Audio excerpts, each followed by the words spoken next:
Let them come to the earth and to see the sun. They deserve it. Thank you. Thank you.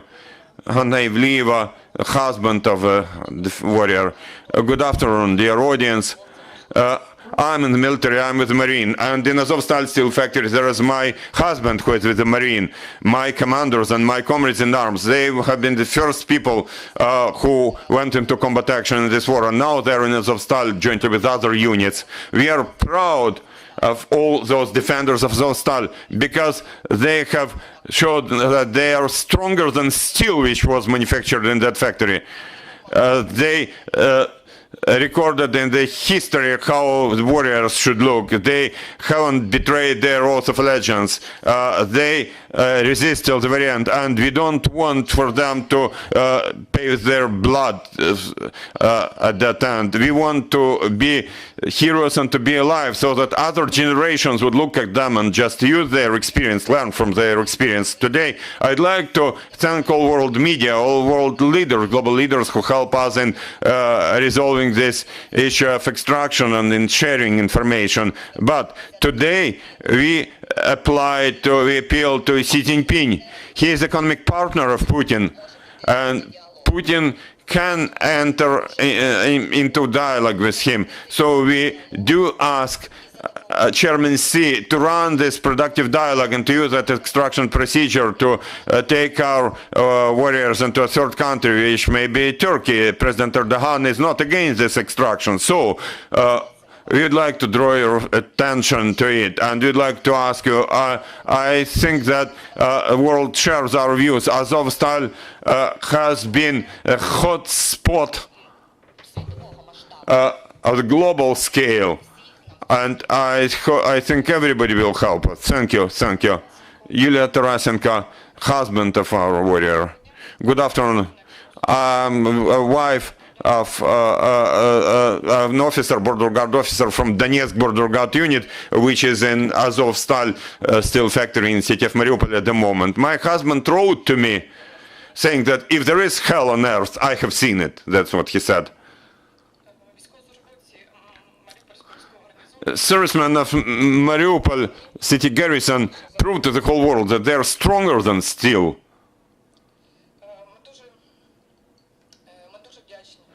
We do appreciate, and the whole world appreciate, we thank all global leaders who joined that humanitarian mission of saving, rescuing our people from Azovstal, including Macron and Erdogan in particular. But there is still the most influential person, the leader of the People's Republic of China, to whom Putin listens and whose views Russia takes into account. Russia and China as countries have had very close military and economic relationships.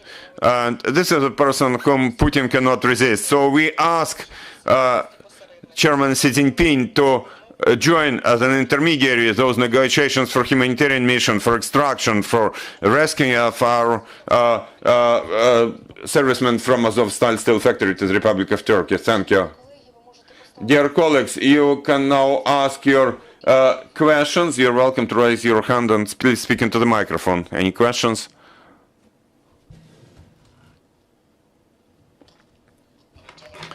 Sky News.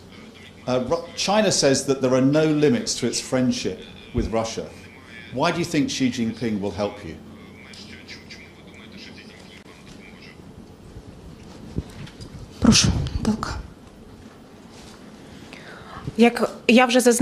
As I already mentioned, there are world values, global values, which are shared by China as a country which has Eastern wisdom. Ukraine shares those values. And there is a country which has become an obstacle on the way to harmony and wants to destroy, to ruin all those developments of civilization about ensuring peace, about harmonious development.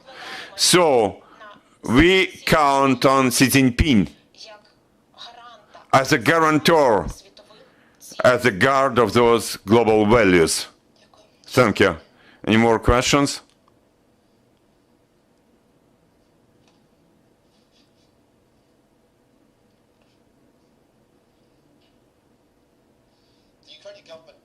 That your fighters in Azovstal will fight to the bitter end. Are you now saying you want them to be extracted and that fight should be over if possible? If Turkey or another country can secure their extraction from the steelworks, would you like that to happen, if they can all be taken out?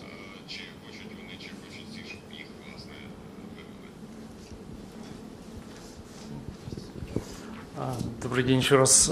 Good afternoon again. Yes, they wanted. They, people of Azov regiment, and not only those people, but everybody there, see the only way out of the situation, which is this procedure of extraction, and I think extraction to Turkey. Because, you see, it's close geographically and physically, Turkey can do it. But we just need a guarantor, we need an intermediary, and I think China can help here a lot to become such an intermediary. Thank you. Any more questions?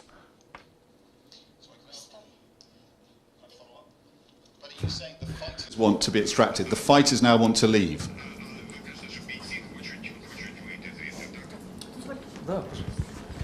Yes, they want. I'm a wife of a border guard serviceman who is there in the Azovstal steel factory, and jointly with others he has been defending our country as well as democracy on the global scale in the whole Europe against this aggression. Indeed, our fighters already said more than once to ask the whole world for help with extraction. We all understand that, yes, if there is a consent for such procedure, then our fighters will not take part in defense of Ukraine anymore.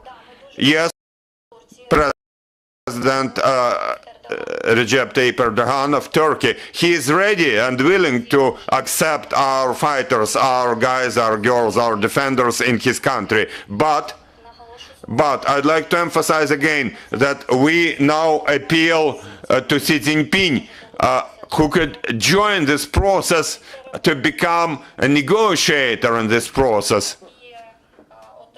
And to what will he receive in that process? First of all, we will get something. We will get our relatives who will be saved, who will be rescued from that hell. What will Putin get? I think that Putin will get, say, he will maintain some rest of his reputation.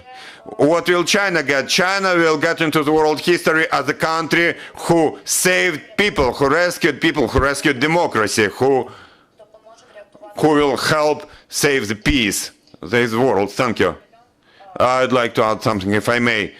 For a global understanding, it's not war anymore there, it's just murder there. Hundreds of wounded people without their legs and arms, and without any painkillers, and with new bombing, their new wounds for those already wounded fighters. They have been exhausted. They are beyond the limits of life. We want them to be saved. To surrender is not an option for them. We have seen cases where fighters were taken as prisoners of war and then killed. For them, prison means death. The only rescue, the only way to save those exhausted fighters is that procedure of extraction. We also understand that their life heroes already, and their feet is with us, but if they're killed, it will be in millenniums. From Polish television Polsat, I'd like to confirm one information, because the advisor of Mariupol's mayor claims that the Russians are publishing your phone numbers, profiles on social media. Is it true?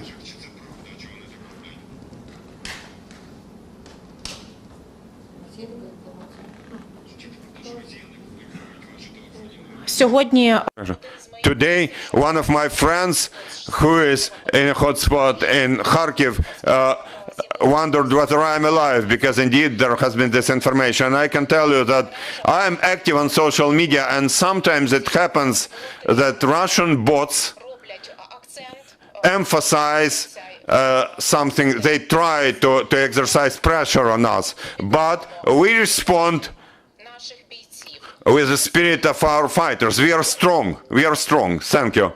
You'd like to add something? Yeah, you're welcome.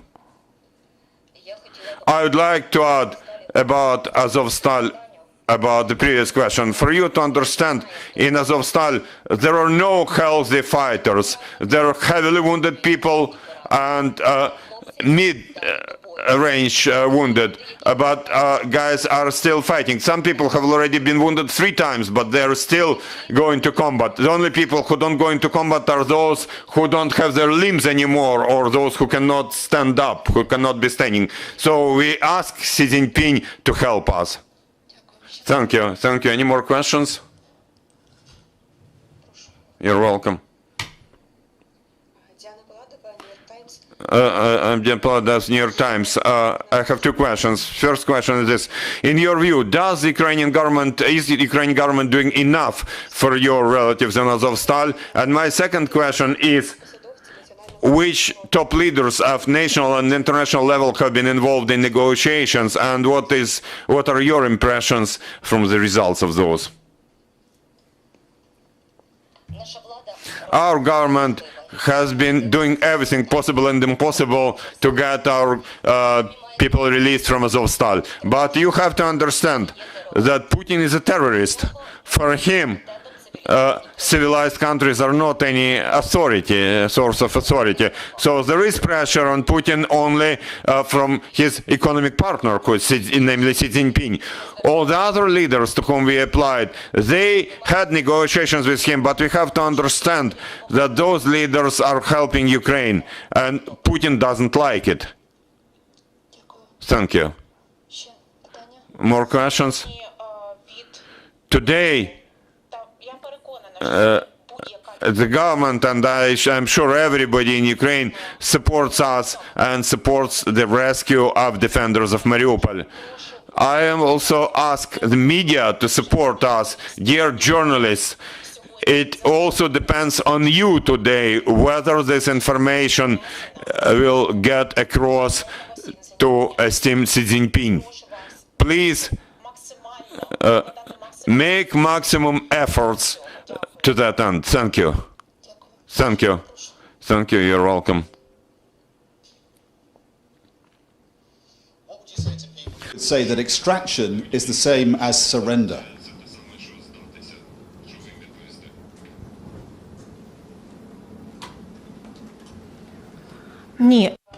No, it's not the same as surrender.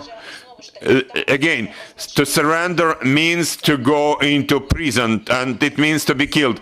Extraction is a different procedure, different from surrender.